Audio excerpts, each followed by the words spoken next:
Heading చూడండి, caption పెట్టాను, అభివృద్ధికి హామీ ప్రజలకు సేవ. నేను అభివృద్ధికి హామీ ఇస్తున్నాను, ప్రజలకు సేవ చేస్తాను. ఇది నేను లక్ష్యంగా పెట్టుకున్నాను.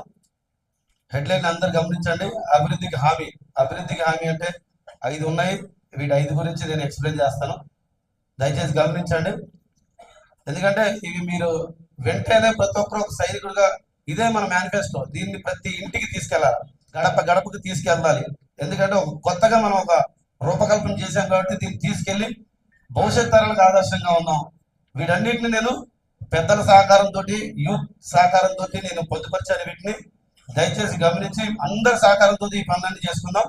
దయచేసి గమనించండి. అభివృద్ధికి హామీ ప్రజలకు సేవ. ప్రభుత్వ పరంగా కృషి చేసే పనులు.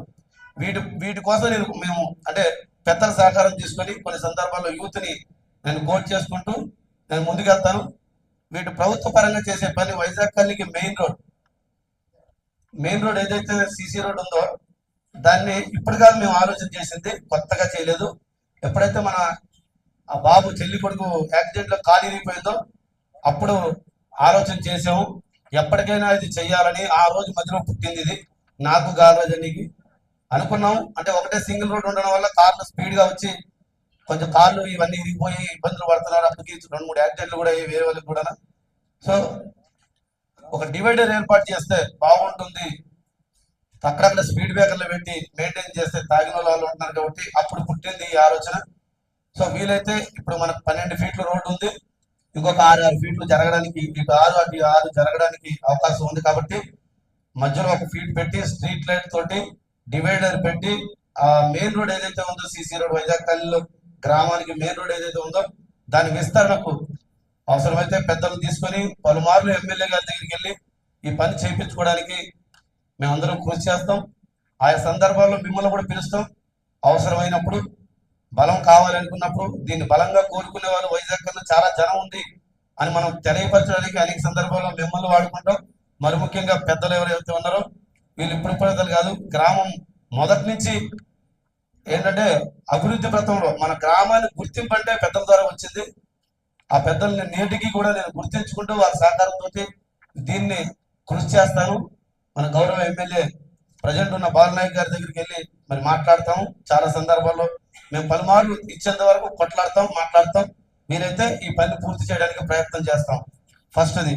రెండోది గ్రామ కంఠం ఏర్పాటు చేయడం. గ్రామ కంఠం ఏర్పాటు చేయడం అంటే మన గ్రామానికి ఇది ఇక్కడి నుంచి వైజాగ్ కల్లి స్టార్ట్ అవుతుంది, ఇక్కడికి వైజాగ్ కల్లి ఎండ్ అవుతుంది అని మన గ్రామం ఎప్పుడైతే గ్రామ పంచాయతీ ఏర్పడ్డదో అప్పుడే వీటి కోసం ఆర్డీఓ, సంబంధిత ఆర్డీఓ గారి దగ్గరికి వెళ్ళి మాట్లాడడం, ఎమ్మెల్యే గారి దగ్గరికి మాట్లాడడం, ఇవన్నీ చేయాలి. గ్రామ పంచాయతీ ఏర్పాటు తర్వాత చేయాల్సింది మొట్టమొదటి పనులు ఇది చేయలేదు.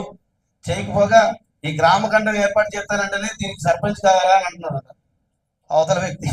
ఆలోచించండి మీరు, గ్రామ కంఠానికి సర్పంచ్ కావాలి, ఏమంటారు ఈ కళ్యాణ లక్ష్మి కోసం కాదనేది అతనికి నేను మనవి చేస్తున్నాను. కళ్యాణ లక్ష్మి కోసం, క్యాస్ట్ ఇన్కమ్ కోసం కాదు సర్పంచ్ కావాల్సింది. ఇలాంటివి ఏర్పాటు చేయాలి. గ్రామ కంఠం ఏర్పాటు చేసి మన గ్రామ సరిహద్దులు మనం నిర్మించుకోవాలి. ఇది ముఖ్యం. అర్థమవుతుందా? దీనికోసం సర్పంచ్ కావాలా అన్నాడంటే ఎంత అజ్ఞానం అర్థం చేసుకోండి. ఖమ్మం జిల్లాలో 7 మండలాల కోసం చంద్రబాబు నాయుడు, కేసీఆర్ కొట్టుకున్నంత వరకు వచ్చింది అంటే మాటలు యుద్ధం. అర్థమైందా? అది గ్రామ సరిహద్దు, సరిహద్దు తెలంగాణ సరిహద్దు కోసం 2014 నుంచి 19 వరకు కొట్లాడుకుంటే ఆల్మోస్ట్ 17లోను 18లోను క్లియరెన్స్ వచ్చింది. కేసీఆర్ గారికి తెలంగాణలో కలిపారు. అంటే మన గ్రామ సరిహద్దు అనేది మెయిన్ ముఖ్యం, మనకు కావాలి. అజ్ఞానిగా మాట్లాడొద్దు. సో ఇది అందరు గమనించుకోండి. రెండోది మనం చేయాల్సింది పెద్దల సహకారంతో, గ్రామ ప్రజలందరూ మరి యూత్ సహకారంతో గ్రామ కంఠం ఏర్పాటుకి కృషి చేస్తాను. తర్వాత ఈ హామీ నోటి మాడుతుంది లాస్ట్ ఇయర్ ఇచ్చాడు. మూడోది వాటర్ ట్యాంక్ నిర్మాణం. పేపర్లో కూడా చూసాము. తక్షణమే 2 మంజూరయ్యాయని చెప్పి వేయించాడు. ఏ నిధులు లేవు, బూటకు మాటలు మాట్లాడి ఆ వాటర్ ట్యాంక్ ఎక్కడ పోయిందో, తను ఎక్కడ పోయాడో అర్థం కాలేదు. కానీ ఈ వాటర్ ట్యాంక్ నిర్మాణం కోసం కూడా కృషి చేస్తాను. వైజాగ్ కల్లో వాటర్ ట్యాంక్ నిర్మాణం కోసం కృషి చేయడం జరుగుతుంది. తర్వాత డ్రైనేజీ వ్యవస్థ లాస్ట్ ఇయర్ ఒక ఇంచుమించు 5.5-6 లక్షలతో చేశారు. కానీ దానికి అయిన బడ్జెట్ చాలా తక్కువ. తర్వాత మీకు మొదటి లేదా రెండో గ్రామ సభలో వివరిస్తాను ఆ లెక్కలన్నీ. చాలా తక్కువ ఖర్చు అయినప్పటికీ వాళ్ళు మిగిలించుకోవడం కోసం చిన్న పైపులు వేసి ఈరోజు గ్రామంలో వాటర్ అంతా రోడ్ల మీద పోతుంది. దయచేసి గమనించండి. డ్రైనేజీ వ్యవస్థని మరి అందరి సహకారంతో దీన్ని కూడా మార్చడానికి నేను కృషి చేస్తాను. తర్వాత 5వ పాయింట్ వచ్చేసి దీని గురించి ఒక చిన్న ల్యాగ్ అవుతుందని ఎవరు అనుకోవద్దు. దీని మీద ఒక అపోహ కూడా క్రియేట్ చేశారు. ఇది అందరికీ తెలిసిన విషయమే.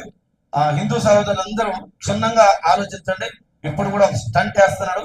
నేను మీకు ముందే తెలియపరుస్తున్నాను.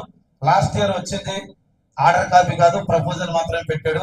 ఏది గుడి ప్రొటెక్షన్ వాల్, ఆ పైనుంచి గోడలాగా కట్టడం కోసం. జస్ట్ అది ఆర్డర్ కాపీ కూడా కాదు. ఆర్డర్ కాపీ వచ్చిందంటే పని చేయాల్సిందే. మనకు పిఓ వస్తే పని చేసినట్టు కదా. ఆర్డర్ కాపీ ప్రపోజల్ కి ఆర్డర్ కాపీకి తేడా తెలియదు. జస్ట్ అది ప్రపోజల్ లెటర్ పట్టుకొని వచ్చేసిందని చెప్పేసి చాలా వరకు మభ్య పెట్టాడు, చాలా కథలు చేశాడు. అప్పుడు నేను ఒక మాట చెప్పాను, తమ్ముడు సీను ఆ రాజులు నా దగ్గరకు వచ్చి ఒకవేళ ఈ గుడి గోడ కడితే మీ రాజాన్ని అడ్డం వస్తాడు, ఒక్కసారి వెళ్ళి మీ రాజాన్ని మాట్లాడి రండి అంటే నేను వాళ్ళకి తిరిగి ఎలా పంపించారనేది మీకు వివరిస్తాను. నేను ముఖ్యంగా హిందూ సహోదరులందరూ వినండి. అది ప్రపోజల్ లెటర్.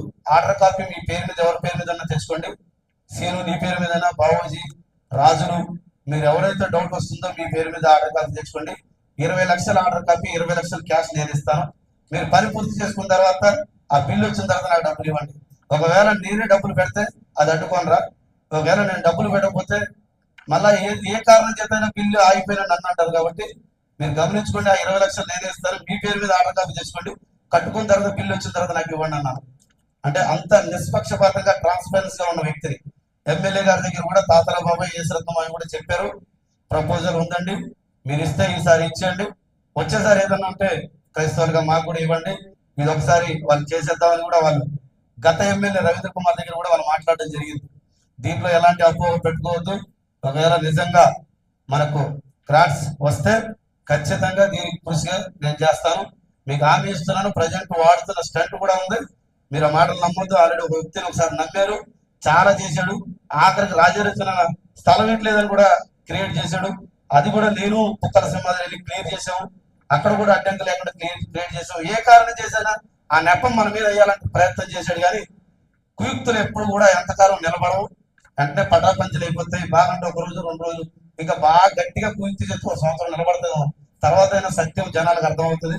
సో మీ అందరికీ హామీ ఇస్తున్నా, నిజంగా ప్రపోజల్ అది మళ్ళీ పెడదాం. వస్తే ఖచ్చితంగా మీ అందరి కోసం అది చేద్దాం. ఎందుకంటే ఆశపడ్డారు. ఎందుకంటే ఆల్రెడీ ఒకసారి వచ్చింది. ఇప్పుడు నేను కొత్తగా ఇవ్వట్లేదు కాబట్టి ఆల్రెడీ ఒకసారి ప్రపోజల్ ఉంది కాబట్టి కొంచెం ఆశ అనేది మీకు ఉంటుంది. దీని దిశగా, ఇది అమలు దిశగా, దీని నిర్మాణం దిశగా నేను కృషి చేస్తాను మీకోసం కూడా. ఇది ఈ 5 హామీలు ప్రభుత్వ పరంగా నేను మీకు పెద్దల సహకారంతో, గ్రామ యూత్ సహకారంతో, మా గ్రామ ప్రజలకు ఇస్తున్న ఈ 5 అంటే వీటిని 5 కోసం కృషి చేస్తాను.